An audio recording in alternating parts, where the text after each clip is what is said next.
देखो सुखदेव जी महाराज परीक्षित को कथा सुना रहे थे और सूत जी महाराज को कथा पढ़ा रहे थे।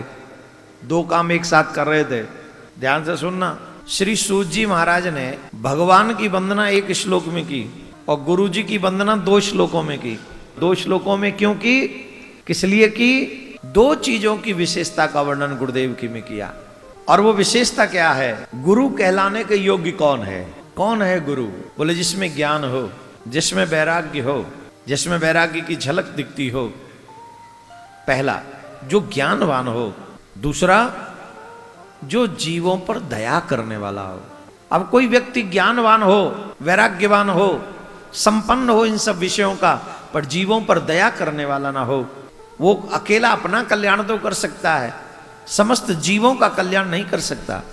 और सिर्फ दयावान ही हो, ज्ञानवान न हो, तो अकेले दया से भी कल्याण नहीं हो सकता सबका। इसके लिए गुरु में 2 चीजें होना परम आवश्यक है। एक वो ज्ञानवान हो, दूसरा वो दयावान हो, जीवों पर दया करने वाला हो।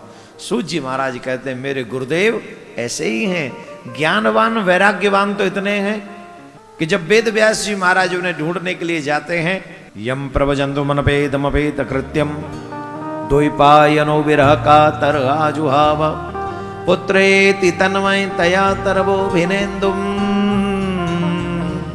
तम सर्वभूत हृदयम मुनिमानतो। जब व्यासी आवाज लगा रहे थे पुत्र, तो वृक्षों से उलटकर आवाज आ रही थी पुत्र। तो क्या वृक्ष बोल रहे थे? ना, उन वृक्षों के अंतःकरण में प्रवेश करके सुखदेव जी बोल रहे थे पुत्र।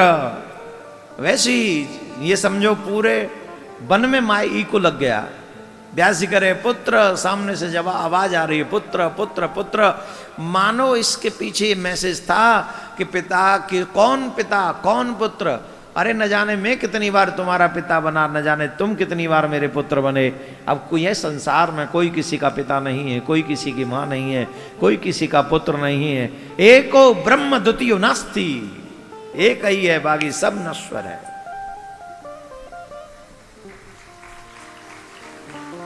उसी के हो जाओ, उसी को भजो, उसी को गाओ, उसी को ध्याओ, उसी को मनाओ। इसी में कल्याण है और कुछ नहीं।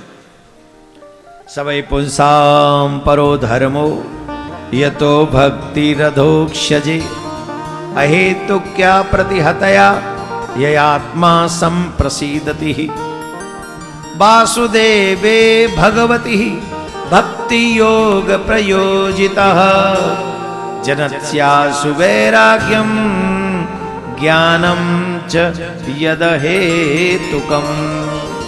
ध्यान से सुनिए, बहुत अच्छा भाव है। सुखदेव जी महाराज परीक्षित को कथा सुना रहे हैं और सूत जी महाराज को कथा पढ़ा रहे हैं। पढ़ा रहे हैं। अब बताओ, पढ़ने बैठे हो कि सुनने बैठे हो? तुम्हारा क्या प्लान है? हैं? पढ़ने के सुनने? कुछ लर्न भी करो, सीखो भी। सिर्फ सुनो ही नहीं, सुन के चले ही मत जाओ, कुछ जीवन में उतार भी लो।